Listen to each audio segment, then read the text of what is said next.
I'm Midnight Agent Raw. And I'm Okame. We are the Super Media Bros podcast, and we are founding members of the Odd Pods Media Network. I'm Rob. I'm Nick. And I'm Joe. I love it. I think it's kind of meh. And I've never seen it. We're keeping up with the Cardassians. A podcast covering 7 seasons of Star Trek Deep Space Nine. But that's not it. We go down the wormhole. Of pop culture, life, and Garrick. New episodes every Monday. On your favorite podcasting platforms. You can also interact with the show on Twitter at CardassiansPod. And just like the Ferengi, we can't wait to stroke your lobes. Time to play the game. Not you, Triple H. Nintendo's at it again. Putting us through the Chinese ringer. All that and more. Are you ready to be trained in the mystical arts? Which ones? That's a good question. Super Media Bros.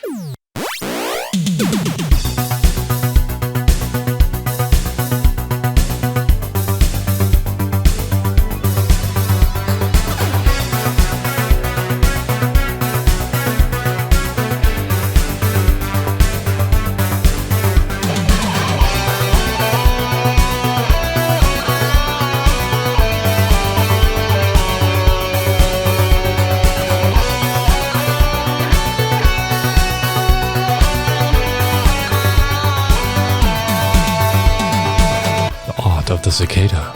Yes. I was just thinking, which art I need to be trained in. You know, you master all arts of animal form. The art of the tiger, the crane, mantis, and now the cicada. Cicada. Or however they fucking sound. I was about to say, it makes you wonder, like, how do you fight like cicada? Well, you just make loud noises. And scare the shit out of everybody around you. Welcome to episode 179 of the Super Media Bros podcast. I'm Midnight Agent Raw. And I'm Okame. And that is the cicada. In our window. Staring at us. Wanting to be on the show. Wants to eat our soul. But mostly, yeah, wanting to be on the show. He's just like, I have opinions. It probably does. Like, hey, you want to mate? We are here to talk about a shitload of stuff today. A shitload of shit, if you will. We got games, we got some music, some movie shit, some TV shit. E3, Shang-Chi, Jamie Lee, oh my. That should be the title of this fucking episode. That's probably going to be the title of this episode. Okay, so before we even forget about it, because I did earlier, The Weeknd has done another collaboration with Doja Cat because he actually worked on a remix of In Your Eyes with her. Yeah, she had a vocal introduction to it, yeah. Which was pretty decent. I mean, it wasn't fantastic, but I liked it. You right. Yeah. The song is called You Right. Yeah. Now, this one, however, this one is just one particular word and it's sexy. Yes. Like, damn. So, I always argue this with Doja Cat because I've only heard a select few of her songs. If she sings like this with a little bit of a hip hop rap like flow with that same tone of voice, man, she would be like one of my top like female artists. Like she has that chilling sound that like just makes you just like melt when she sings for some reason for me. And then it's very chill, it's very hip hop, it's very low key kind of rhythm to it. And then Abel just bounces in and just, wet your panties again. I thought you were about to hit me and everybody listening with the that Wayne's World bit where Noah Vanderhoff hits everybody with like his new little rhyme for his fucking Noah's Arcade. Oh, Combust a move where the games are played. It's chill, it's fresh, it's Noah's Arcade. Yep. It's chill, it's fresh, it's the weekend. Yes. No, I really liked that song though. Which, I mean, I figured I was going to like it anyway. I'll listen to anything that Abel's on. And I like some of Doja Cat's stuff. So that was a pretty good little collaboration there. Pleasantly surprised that it even happened. Yeah. Like it just pops up on Spotify for me this morning. And I was like, oh, hello. Hey. How you doing? Give me a listen. But yeah, definitely check it out. Like it'll make you feel a certain way. Like you want to turn the lights off, light some candles and just, if you're not with someone, just caress yourself. Shall we get into some video games, dude? Oh, yeah. So E3 is a thing still. everything's digital, regardless of pandemic or not. So it's just like, why even bother going to fucking E3 Expo or whatever? Yeah. But there's a couple of games here and there through Sony and Xbox that were kind of standout-ish, but not much. But both of us combined truly think Nintendo just wiped the floor with E3 or their presentation with their Nintendo Direct. Now, there's a couple of games outside of them that I heard of and I saw physical trailers for. One, there's like a rumor for Time Splitters returning. I'm not sure if they're rehashing like one of the older games or if they're actually doing a whole new game, but the rumor is just basically like they're coming back with another one. So I'm excited for that because I played the shit out of Time Splitters 2 on the GameCube.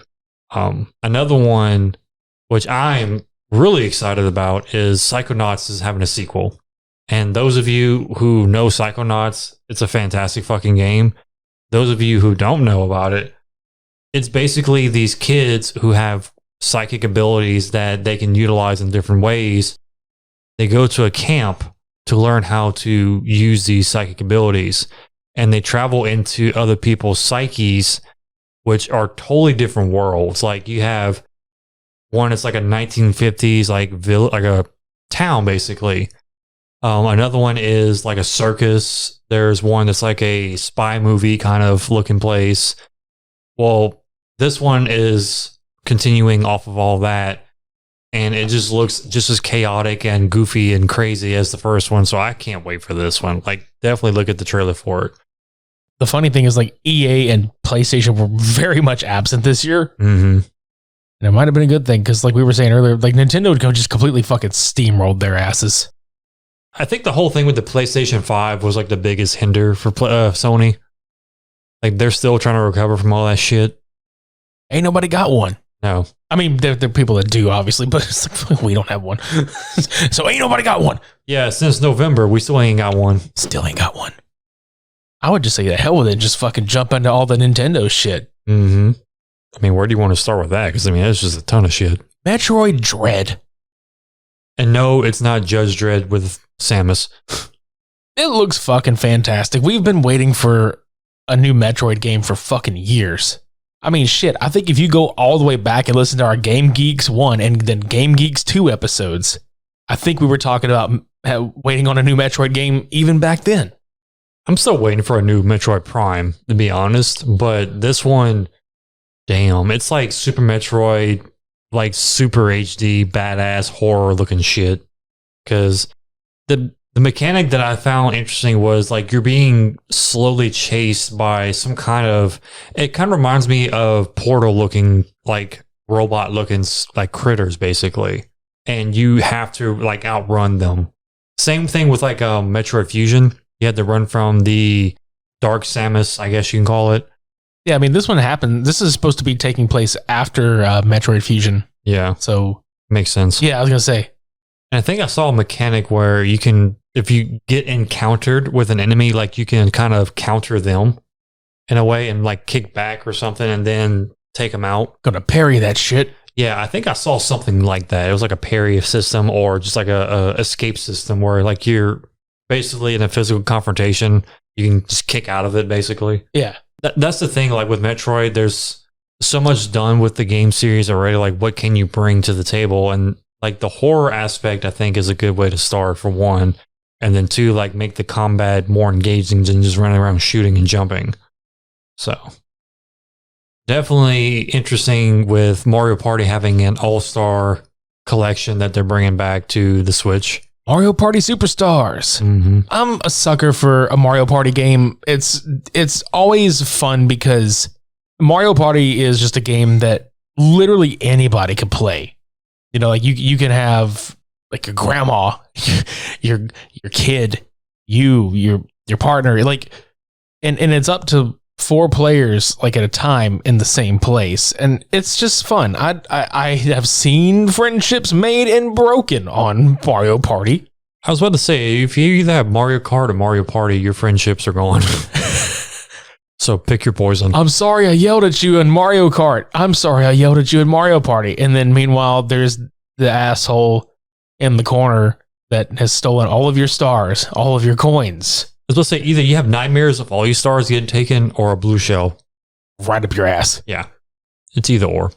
Yeah, but Mario Party Superstars looks fun. There's really not much else to say about it. It's a Mario Party game. But that seems to be the theme now with Nintendo is they're bringing out collections of old games. Because like they did that with Super Mario All-Stars, the Super Mario 3D All-Stars, and then this one, Super Monkey Banana Bonanza, I think it's called. Banana Mania. Banana Mania, yeah. So it's the collection of Super Monkey Ball games. It looks fun. Mm-hmm. I liked Super Monkey Ball. I think the last one I played was for the Wii U.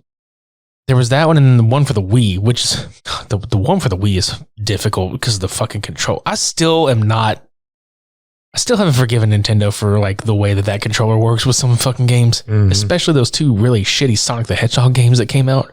Bro. We'll never mention those again. Like when that system launched, that motion control was really janky in a lot of games, especially Red Steel. Red Steel was really bad. Right. Dude, there's another game that when they announced it, I was like, holy shit, finally. And that is the WarioWare Get It Together. We haven't had a WarioWare game in a long time. It's been a very fucking long time. I like it because this one is like for the first time, like you're able to control Wario. They're inside their own games and there's like over 200 micro games in this motherfucker. And I think this one is co-op too or competitive with another person. So you can actually have the same system where you have two people playing against each other rather than having two systems. It'll be a nice feature for this particular piece of software. Also, if you don't want to ruin your friendship, WarioWare is the way to go because that's like a kind of like a soft entrance into that. Plus, Wario is a bastard. Mm-hmm. He's just a shit. I mean, he shits and he is a shit. Yes, this is true. Let's talk about Kazuya joining Smash Bros. Watching the gameplay trailer, which is really cool because Kazuya he throws fucking characters off the ledge. He's just like, I'm done with you. You're not a challenge. Like he threw Ganondorf of all characters off the fucking ledge. He turned him into a Ganondork. He's Yeah. like, fuck you, dude. And that was the introduction to him in Smash he's just saying, I'm done. Y'all are weak. Done with y'all shit. Try that shit with Kirby, see what happens. Yeah. So that happens. He'll just float away. He just whoop, whoop, whoop. But watching his fighting style is obviously very reminiscent of Tekken because it's fluid and combo inducing, basically. And that's pretty much what he is. It's just you get hit once and you're pretty much like comboed into it like immediately. I mean, he even have his 10 hit combo as one of the main moves. I mean, he looks pretty fucking formidable, to be honest. Yeah, I'd like to put him and then like Ryu against each other. Mm-hmm. Just fucking fight. I mean, just see him and Terry or him and Ryu, him and Ken, just see who's the better option. Honestly, I think between him and Terry, it'd be like that's the top two because, I mean, Terry is like a monster too, but he's more fast, not as strong. Because Kazuya is like, I think he's heavier and he's more power inducing versus the other characters. Because he's heavier than Ryu, I think. Like as far as a hitter? Yeah, as far as a hitter and as a weight class, he's heavier. Shit. Because you know the Super Mario level where it has the weights in the middle of the stage? Yes. The platforms? Well, whenever they put Ryu on one side and Kazuya on the other, he was outweighing Ryu bad. Oh, shit. Like he's that heavy. So he's going to be pretty formidable. Yeah, I can't wait, man. It's been cool seeing how much longevity that game is getting. Because I mean, we live in a world where it's like, oh, instant gratification. We played this game already. We want more. But I mean, this game's probably going to have another 5 years. Ever since Melee, that game has just been like tournament everything. Like everybody played it constantly. I mean, even now Melee's still being played, and that game came out like it was like mid 2000s, right? And I think the same thing applies to the console itself. It's really going to be difficult to top this console. Every time Nintendo makes something, you don't really like. You kind of think you know what you're getting next, and then they fucking throw a curveball at you. So I'm really curious to see if they either try to go something completely different, or they just improve upon the Switch model, make it where it's playing in 60 frames per second, or where it plays in full HD, or anything. I mean, that's really the only direction they can go now is just improving the quality. like the actual look and appeal. So go to HD, 4K, or 60 frames, whatever it may be, and just keep the same formula with the system, but just tweak a few things. Like, for example, the fucking Joy-Con drift. Y'all need to fucking work on that shit. Right. Tired of that damn crap. Tired of that shit. I've had my Switch since day one, and that thing is still... I've replaced the Joy-Con 3 times, and it's still fucking... It's the left one. Always drifts. Yep. I think I may have talked about this before on the show. The times that I would be playing Breath of the Wild, I would be climbing up to something, and Link would just fucking run and jump off and fucking die. And I'm like, you son of a bitch.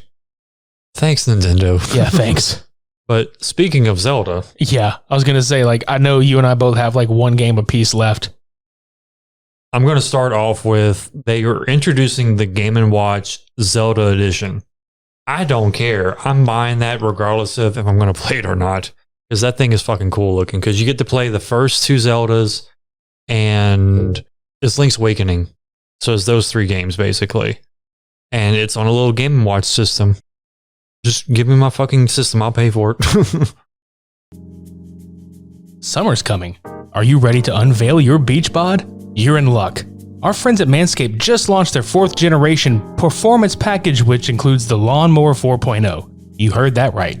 The 4.0. Complement your dad bod or 6-pack with a trim from the leaders in male grooming. The sun is shining and calling your name, fellas. Join the 2 million men worldwide who trust Manscaped and get ready for hot guy summer with 20% off and free shipping by going to manscaped.com and use our code SUPER. Don't show up at the beach with cut up and blistering balls. It's time to bundle up with the Manscaped Performance Package 4.0. Inside this package, you'll find the Lawnmower 4.0 trimmer, Weed Whacker ear and nose hair trimmer, Crop Preserver ball deodorant, Crop Reviver toner, performance boxer briefs, and a travel bag to hold your goodies. No, your nuts are not included to be held with the bag.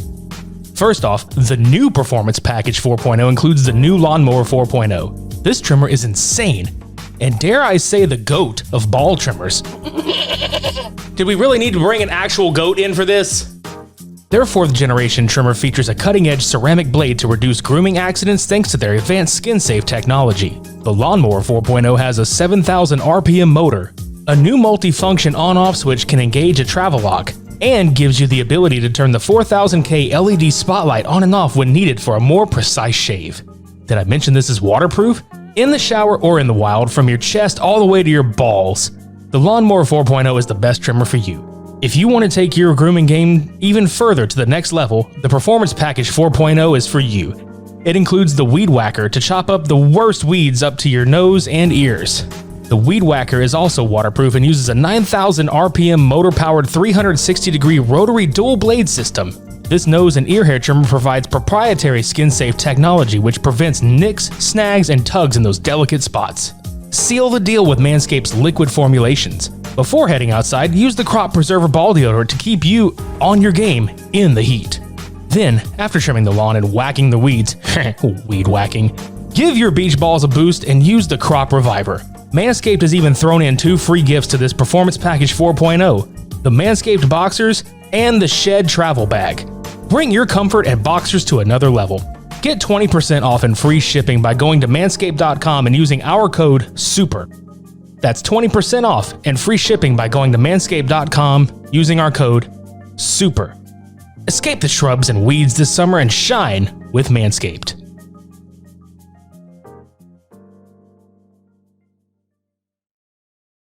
So I think out of every game that got announced, I know this is going to probably sound really ridiculous considering the game titles we just mentioned and the game title that we're going to mention, which I'm thoroughly fucking excited for that one. Obviously, that's a given.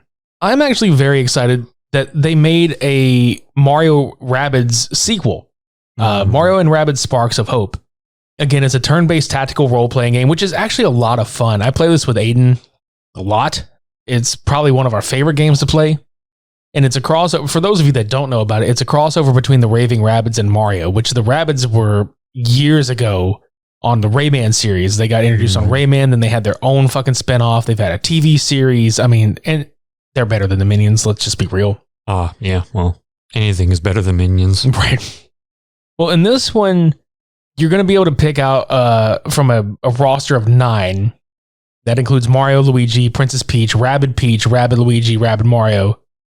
And then you're also going to have Rabid Rosalina, which is going to be really cool. But you're also going to get to play. I don't think you're going to get to play as them, but I think you're going to be able to interact or use the sparks, like the stars. Mm-hmm.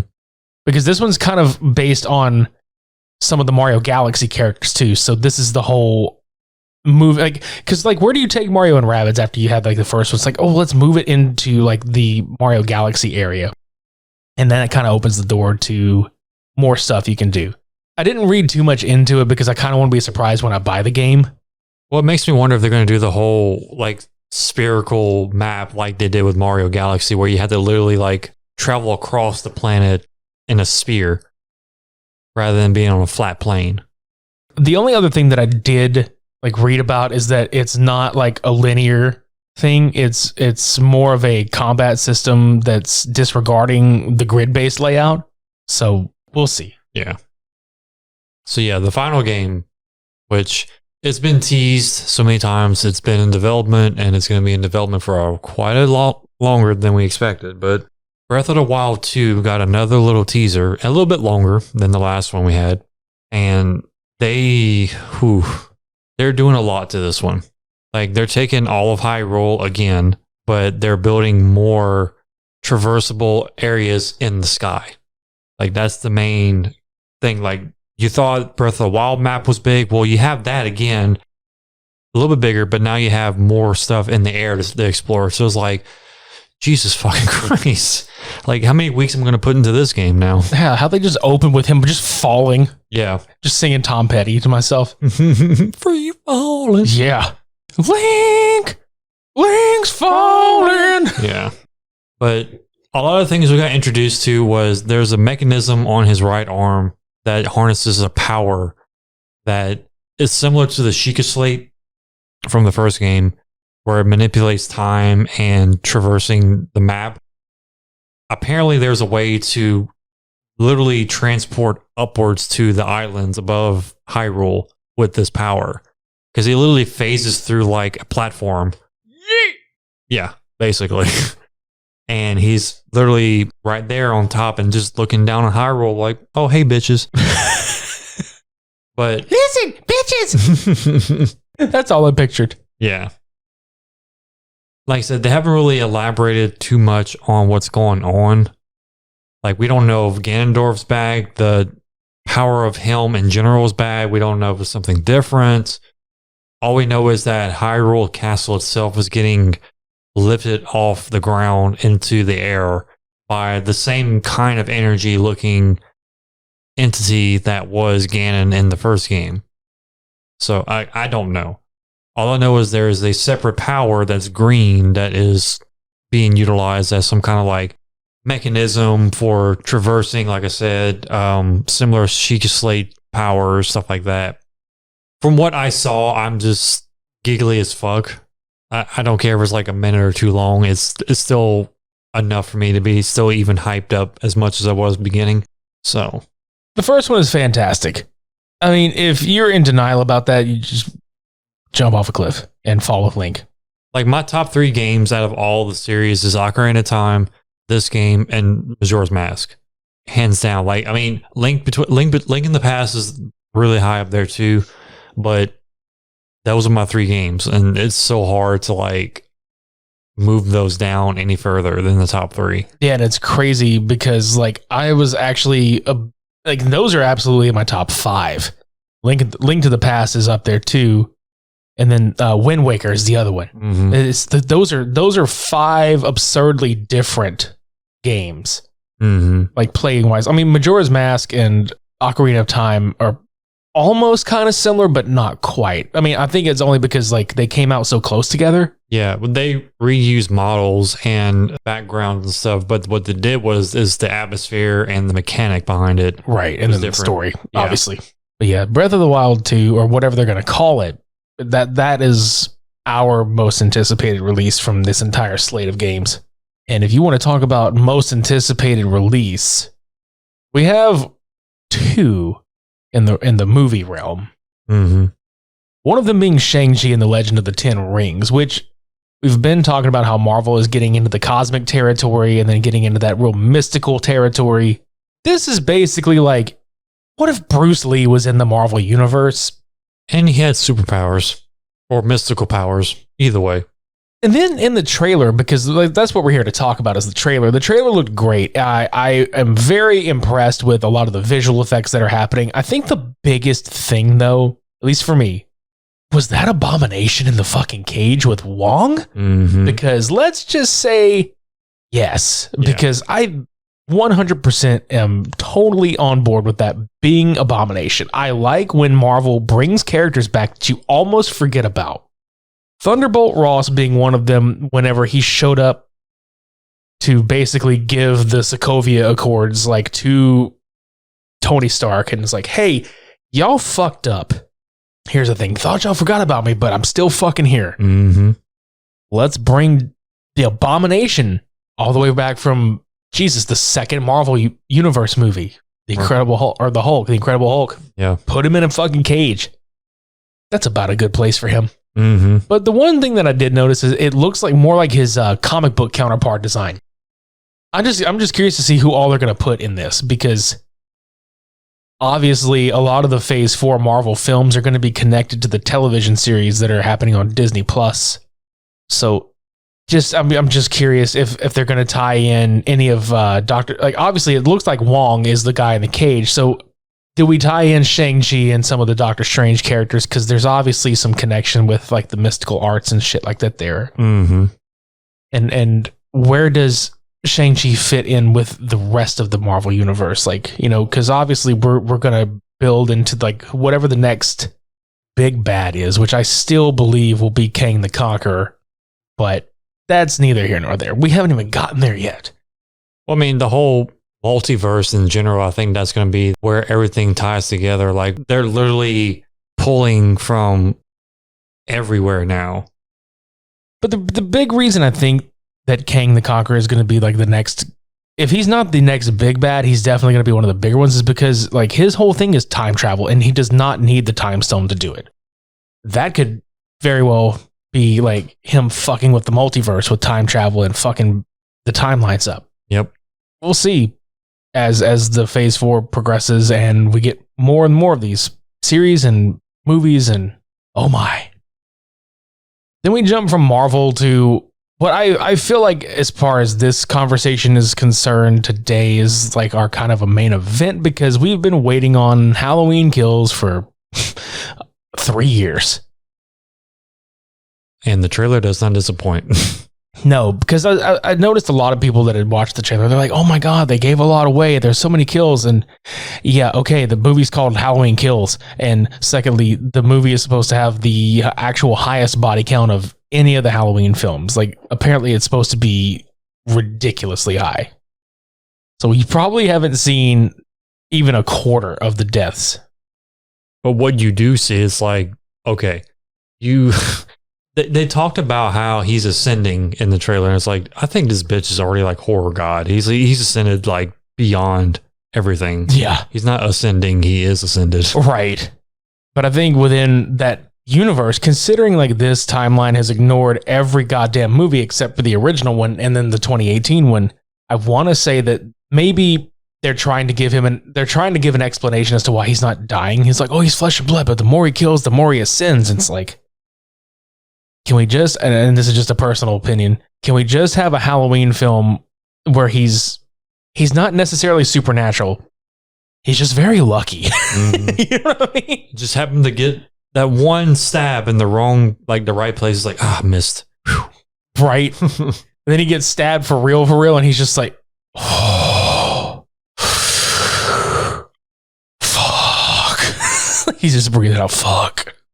I mean, the thing is, like, end of 2018, he was just caught in a fire in the house, and it was collapsing on him, and somehow he lives. And he had his fucking fingers blown off his hand. What the fuck is wrong with this dude? Not in the bad way. It's like, what is going on with him? Well, the fire department fucked up by showing up, apparently. Oh, God, that is so fucking awesome. Like, it's not spoiling anything because it's a fucking trailer, but taking that damn saw and just turning it on the fireman and just shoved it in his fucking face. I was like, God damn. This is when he comes out of the fire, though, when he walks out of the house with that that pickaxe looking fucking thing, and he's just, now I'm playing with power, motherfuckers. Yeah. He's just like, who's gonna be my first? Well, not first, but in this movie, he's like, who's my first victim? He's fucking Phil Swift. There's gonna be a lot of damage. That's a lot of damage. Kill Swift. Yeah. That's his name. Like every time he stabs someone, he goes, ugh. Yeah, like when he's stabbing the When he bucket. grunts someone, I sawed this fireman in half. Ugh. And he's not getting put back together. He fucking like choke slams someone. That's a lot of slammage. Yep. But what I'm interested in also is the fact that they're bringing back some people from the original. They're bringing back the character of Tommy Doyle, but it's actually going to be played by Anthony Michael Hall. So that's going to be a little interesting. But like, if you're bringing those people back, like you're really digging for continuity purposes, not in a bad way, but like I think the stakes are going to be raised pretty high for this one. Because from what I could tell in the trailer, which obviously we noticed, and I'm sure most hardcore Halloween fans noticed the Halloween 3 reference. The masks. Mm-hmm. Yeah, dude, that was so cool to see the silver shamrock masks out and about, even though they were dead. Yeah. But it looks like the town has finally had enough, because it looks like there's some riot scenes happening. So maybe the whole town's going to rise up against this bastard. Like, how's he going to take everybody on? He's fucking Michael Myers, dude. Like, that's literally why the body count's going to be so high, because the whole town is going to be dead. He just like runs with his arms straight out, and he just turns his hand where the knife blade sticks out, and he's just running and just chopping fuckers. Not even moving. He's just running. He's like... Dun, dun, dun, dun, dun, dun, dun, dun, dun. Like he fucking grabs somebody's drink and like douses himself like a marathon runner. Yeah. Marathon kills. Yeah, dude, I'm telling you. What was the name of the town that he's from? Haddonfield. Yeah, the Haddonfield Marathon. Yeah. The Haddonfield of Dreams. It's like, And you literally have like the year he was like created as his number for like the marathon. right. And this him just running through everybody. Dun, dun, dun, dun, dun, dun, dun, dun, dun, dun, dun, just slicing people. Yeah, and all you just hear fuckers like gurgling because blood. Like he literally gets a cup and just like gets some blood in the cup and just splashes his face. Oh god. I'm not done yet. It's just like, and he just runs past the ambulance. It's a blood sample, but they don't have a bag. It's just a cup, so he just grabs it. It's like, oh, we ain't done yet. Oh, we coming. No, seriously though, Halloween Kills comes out October 15th. That date can't get here quickly enough.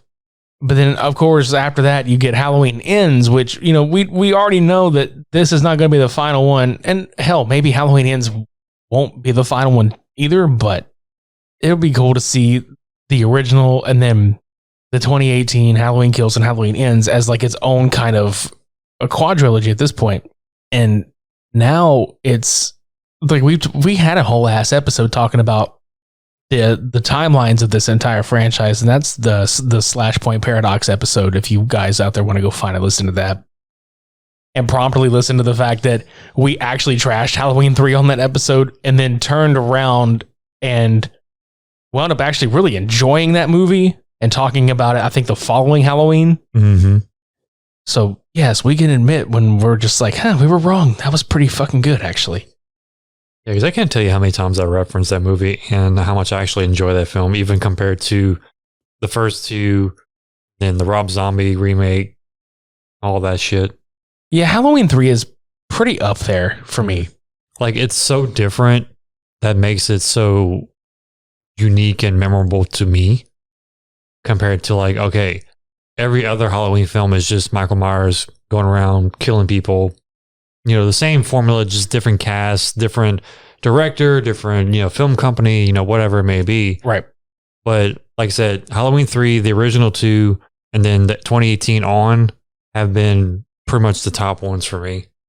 Yeah, because I know a lot of people are probably like, well, yeah, I'll say like Michael Myers is doing the same shit in a different movie, blah, blah, blah. But what makes these so different? And to that, I say these movies feel more gritty and more dangerous. These movies feel like he is a lot more menacing. Like, not that he was never menacing, but these movies, there's like a heightened sense of like, he's going to fuck you up. Like, get out of his way. He's going to fuck you up. Well, that's the thing I think is going to be the biggest focal point is all of these people are going after him. Like, he's not going after them. And you're really going to see that raw aggression of him stopping a motherfucker in his tracks and be like, nope, you're done. Yeah. Because, I mean, there's a lot of taunting of Michael's like, come on, do it. And he's just like, okay. Okay, die. What you gonna do? Nothing. You gonna die, bitch. I killed 6 fucking firefighters in like 10 minutes. This is just a Tuesday to me, motherfucker. Mm-hmm. I've had decades of practice. Right? It's Halloween. It's just Tuesday, bitch. Every day's Halloween. That's right. Definitely looking forward to that whenever it comes out on the 15th of October. It's July, but we're prepping for Halloween already. We're prepping for October. It's always spooky time here. Like, if you ever see that gif of the guy in the black suit with the pumpkin mask dancing, that's pretty much just me mentally all year. Spooky, scary skeletons. Yeah, that. Yeah. If you would like to listen to past, present, and future episodes, go to supermediabrospodcast.com. Buy some merchandise from us. Visit our YouTube channel. Subscribe to it. Fuck, if you're listening right now, subscribe to it. I went on there the other day, and it was like, hey, most of your listeners are not subscribed. What the fuck? We see some people commenting on stuff, but it's like a couple of videos. Yeah, and it's just like, why don't you subscribe? You could just scroll up and click subscribe. We're almost to 300 people. Do it. Yeah, it's a milestone for us, but, you know. Still. Yeah, we actually just cracked 3,000 followers on Twitter. Thank you guys for following us on social media. That's a fucking thing. Mm-hmm. We've said this before. Our Facebook's kind of a graveyard, but if you would like to go like that, go ahead and fucking follow us or like us there. If you have like grandparents and aunts and uncles, yeah, that still use Facebook. Exactly. If you still like looking at our stupid pictures, we're always on Instagram at Super Media Bros Podcast. Check them out. Check out all the other shows on the Odd Pods Media Network. Thank you so very much for listening. Fuck it, we're going to name it right here. That was episode 179, E3, Shang-Chi, and Jamie Lee. Mm-hmm. Until next week, I've been Midnight Agent Raw. And I'm Okami. Shades on. We're off.